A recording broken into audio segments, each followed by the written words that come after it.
परम पूज्य गुरुदेव जी, अर्चनी वंदनी मुद मंगलमय संत समाज, धर्म प्रेमी सज्जनों, माताओं बहनों, प्यारे बच्चों, आप लोगों के समक्ष एक कहानी के माध्यम से कुछ बातें प्रस्तुत है। हमें हिम्मत और धैर्य से काम लेना चाहिए। कहानी में यही बताई गई बात, एक राजा था और अपने समय के बहुत ही ज्ञानवान और धैर्यवान राजा था। कहा जाता है एक बार वो सपना देखा और सपने में बात ये आई कि कल शाम तक फलाने वृक्ष में एक सर्प रहता है बिल में और आपको काट लेगा और आपका शरीर छूट जाएगा। राजा नींद से उठा, पहले वो बैठ करके ध्यान करता है, घबराया नहीं, मन में धैर्य रखा और विचार करने लगा मौत तो एक दिन सबकी आनी है, सबको एक दिन मर जाना है। कौन यहाँ पर बचने आया है और या कौन सदा रहने के लिए आया है। इन बातों पर विचार करता रहा, मन में चिंतन करता रहा, क्योंकि चिंतन करने से ही मन के दुख मिटते हैं, चिंता करने से नहीं। अक्सर अपने दुख को मिटाने के लिए लोग चिंता किया करते हैं। चिंता ना करके चिंतन करें तो दुख मिटेगा, विचार करें तो दुख मिटेगा, क्योंकि सदगुरु कबीर साहब यही सलाह देते हैं, करहु विचार जो सब दुख जाई। अगर हम अपने दुख को मिटाना चाहते हैं तो विचार करना होगा। तो राजा विचार मग्न थे, ध्यान मग्न हो गए। थोड़ी देर में उन्हें एक बात आई कि हो सकता है पूर्व जन्मों की कुछ ऐसी कमाई रही होगी जो सर्प आएगा और मुझे काटेगा, क्योंकि मैं भी उसके साथ कुछ गड़बड़ किया रहा हूँगा, तब तो ऐसा होगा। लेकिन मुझे ऐसा नहीं करना है। उसके मन में बदले की भावना है तो अपने बदला पूरा कर ले, धन्यवाद है उसको। लेकिन मैं अपने तरफ से कुछ ऐसा प्रयास करूं, हो सकता है बदले के दर पर, दुश्मनी के दर पर प्रेम पैदा हो जाए, प्यार पैदा हो जाए और एक अंदर से खुशियां एक दूसरे को मिले। कुछ ऐसा प्रयास करना चाहिए। उसके मन में एक विचार आया कि क्यों न मैं उसके साथ अच्छा व्यवहार करूं। वह सुबह उठते ही ध्यान के बाद अपने सहपाठियों से, साथियों से, नौकरों से कह दिया कि भाई ऐसा काम करना है। क्या? जहाँ पर वो पेड़ था, वृक्ष था, वहाँ से एक प्रकार से फूलों का रास्ता बना दिया। जिधर से सांप सर्प को आना था, पूरा अपने घर तक, अपने कमरे तक फूल ही फूल बिछा दिया, एक प्रकार से रोड बना दिया। और बीच बीच में दूध का कटोरा रखवा दिया, अगरबत्ती सुलगा दिया। बहुत अच्छा, एक प्रकार से जैसे कोई राजाओं की कोई सेवा करता है, इस ढंग से ऐसा व्यवहार वो किया, करवा दिया। अब समय आया, सांप जब बिल से निकला और जब देखा रास्ते में चल दिया तो फूल ही फूल, चारों तरफ रास्ता ही बना है, पूरा फूल से बिछा हुआ है। बहुत आनंद आया उसको। बीच बीच में दूध का कटोरा रखा हुआ था, दूध भी पिया। उसके अंदर जो बदले की भावना थी, क्रोध था, अहंकार था, कुछ कम होने लगा। उसको ये एहसास हुआ कि राजा के मन में तो मेरे लिए कोई बैर ही नहीं है, कोई ऐसी गंदगी ही नहीं है। राजा हो करके भी इतना सरल, इतना विनम्र, मैं उसको काटने के लिए सोच रहा हूँ और वो मेरे लिए फूल और दूध का कटोरा रखवाया है। उसके मन में पूरा घर तक, कमरे तक जाते जाते, और नौकरों का व्यवहार भी, क्योंकि राजा ने नौकरों से कह दिया था सर्प को कोई कष्ट नहीं होना चाहिए, कोई उसके प्रति कोई ऐसा व्यवहार नहीं करना जिससे उसको कष्ट हो। कमरे तक जाते जाते सर्प का मन बिल्कुल बदल गया, और जब बदल गया तो वहीं से वो लौट पड़ा। मन में एहसास हुआ कि मैं कितना गंदा हूँ और कितना गलत विचार रखता हूँ दूसरे के लिए। भूल सबसे होती है, सबसे गलतियाँ होती है, और उस भूल को दोहराते रहने में कभी भूल मिटता नहीं। क्रोध करने से क्रोध मिट जाता है, क्रोध से क्रोध मिटता नहीं है, बैर से बैर मिटता नहीं है, द्वेष से द्वेष नहीं मिटता है। इसको कैसे मिटाएं? प्रेम से। आप प्रेम करिए, अपने आप बैर मिट जाएगा। सतगुरु कबीर साहब ने ऐसे दुश्मनों के लिए एक रास्ता बताया है। कबीरा खड़ा बाजार में सबकी मांगे खैर, ना काहू से दोस्ती ना काहू से बैर। बड़ा ही सरल रास्ता है, क्योंकि अब हमारे पास इतनी शक्ति नहीं है, इतनी ताकत नहीं है कि हम सबको संभाल सकें। इतना प्रेम हमारा बड़ा हो जाए, इतना हृदय हमारा बड़ा हो जाए कि दुश्मन भी उसमें समा जाए, इतना हमारे पास शक्ति नहीं है। तो उसके लिए साहब कहते हैं ना दोस्ती ही करो ना बैर ही करो। हाँ, सबके लिए खैर माने ऐसा कुछ भाव बनाओ कि अगले व्यक्ति को सोचने के लिए मजबूर हो जाए वो, और उसे महसूस हो कि मैं कितना अपने अंदर गंदगी रखता हूँ, कितना गलत विचार रखता हूँ, और अगले के मन में मेरे लिए कोई ऐसा भाव ही नहीं है, कोई गंदगी ही नहीं है। तो राजा जब देखता है कि सांप लौट गया और उसकी मृत्यु टल गई, मरने से बच गया, तो उसको बहुत खुशी हुई, और अंदर ही अंदर अपने प्रेम को धन्यवाद देता है, अपने हृदय को धन्यवाद देता है, अपने ध्यान के भावनाओं को धन्यवाद देता है, और अपने गुरु को धन्यवाद देता है जहाँ से ये सारे ज्ञान उसको मिले थे। सबको धन्यवाद देता है, यहाँ तक कि पूरी प्रकृति को मानो धन्यवाद देता है, क्योंकि पूरी प्रकृति एक पुस्तक की तरह होता है, बस उसमें से हम लेना चाहें, क्योंकि ज्ञान ही ज्ञान चारों तरफ बिछा हुआ है, हम में वो क्षमता ही नहीं होती है जो ले पाएँ। अगर ले पाएँ तो कोई दुख ही नहीं है। छोटी छोटी बातों में जो हम उलझते रहते हैं, दुखी रहते हैं, वे ज्ञान को धारण न करने से है। हम सत्संग में आते हैं, बहुत सारी बातें सुनते हैं, अच्छी बातें सुनते हैं, अंदर मन में महसूस भी करते हैं कि ऐसी बातें पहली बार मिली है और ऐसा तो कोई बताने वाला नहीं है, आज तक तो हम भटकते रहे, बहुत सारी बातें मन में आती है, फिर भी हमारा मन दुखी रहता है। क्यों? क्योंकि ऐसा सोचते ज़रूर हैं, लेकिन संतों की बातें धारण नहीं हो पाती, विचार नहीं कर पाते हैं, उस पर सोच नहीं पाते हैं, चिंतन नहीं कर पाते हैं। इसलिए हमें जैसे वो राजा धैर्यपूर्वक, ध्यानपूर्वक, प्रेम पूर्वक अपने मन को बदला, अपने बैर को बदला, अपने स्वभाव को बदला, और अपने स्वभाव में जी करके कुछ ऐसा भाव पैदा किया जिससे कि सांप जैसे विषैले का भी मन परिवर्तन हो गया। वो सपना हुआ कि नहीं, ऐसी घटना घटी कि नहीं, क्योंकि सांप काटने आ रहा है कि प्रेम करने आ रहा है कौन जानता है। लेकिन बात यहाँ पर यह है कि हमारे अंदर बस ऐसे ही जो दुश्मनी का भाव है वो विषैले सांप के ही तरह तो है।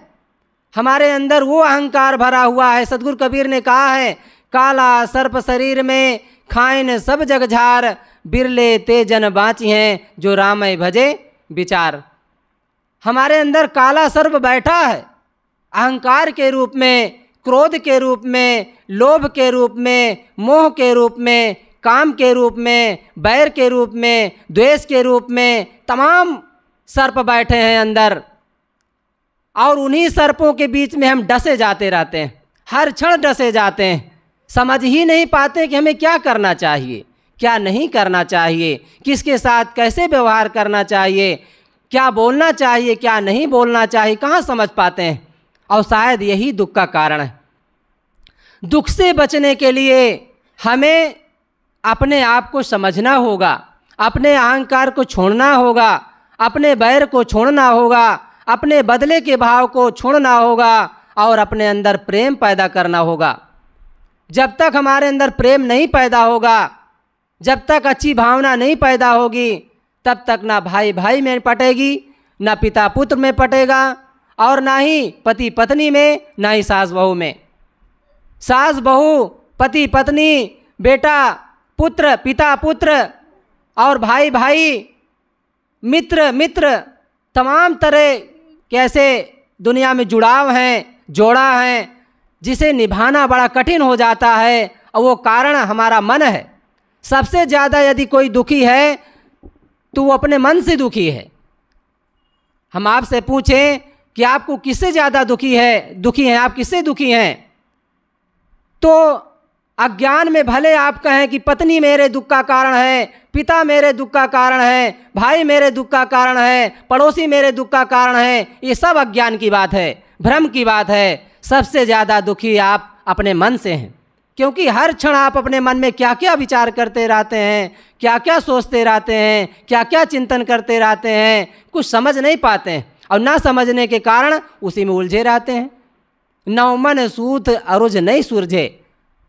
नौ मन माने तमाम तरह के विचार हमारे मन में आते रहते हैं और उसी में उलझे रहते हैं, सुलझ नहीं पाते हैं। और कोई संत इसे कहते हैं, कोई बात समझाना भी चाहते हैं, साँच कहो तो मारन धावे झूठे जग पतियाई, फुरफुर कहो मार सब कोई।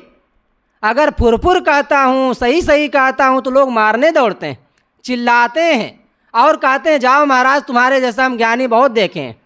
अभी कल ही परसों एक लड़के से कुछ बातें कहा, जो बोल रहे हो महाराज मैं समझता हूँ सब। अब पान खाए, गुटखा खाए, भरे पड़े, मार वहीं पर गंदा कर दिए। हम कहे बाबू, जो तुम समझते हो अगर उसको प्रयोग करना सीख जाओ तो ऐसा बोलोगे भी नहीं और एहसास करोगे कि सच में हमारा जो ज्ञान है वो कितना काम करता है। ऐसा नहीं कि हमें ज्ञान नहीं है, ऐसा नहीं कि हम मनुष्य नहीं हैं, ऐसा नहीं कि हमें जानकारी नहीं है, ऐसा नहीं कि हम दुनिया में नहीं रहते हैं, ऐसा नहीं कि हम भूखे मरते हैं, ऐसा नहीं कि हमारा परिवार नहीं है। सब कुछ हमारे पास है, बस अज्ञानता नहीं हटती है। हमारे पास ज्ञान नहीं है, बस इतना कमी है।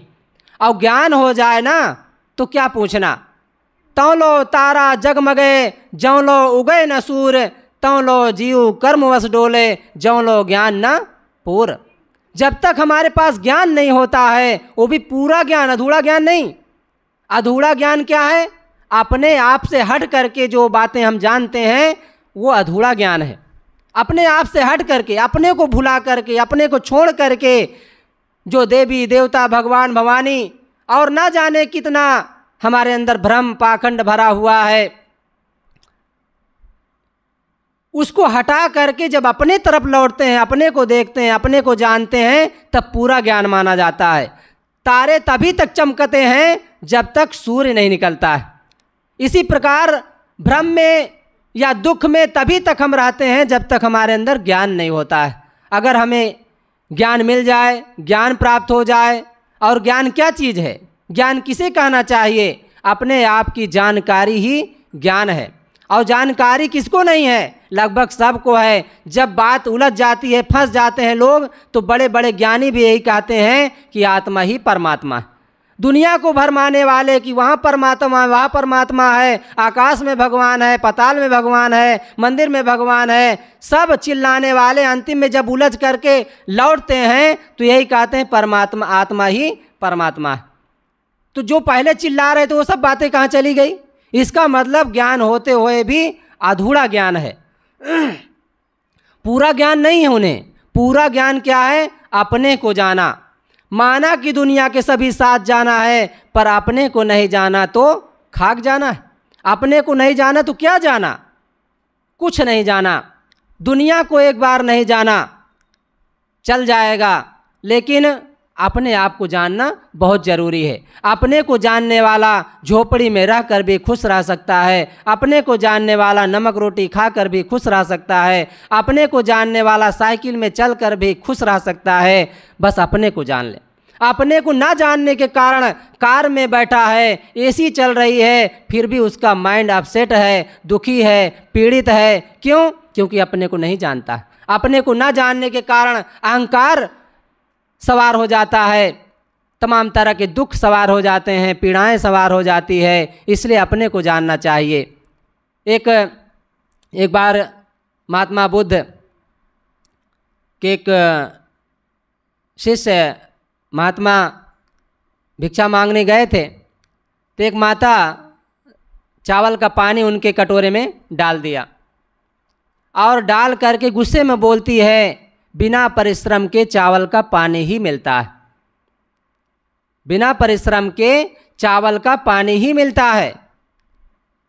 अगर तुम्हें चावल चाहिए तो जाकर खेत जोतो। सुनने में कितना अच्छा लगता है। महात्मा जी की आवाज़ निकला, आपका कल्याण हो।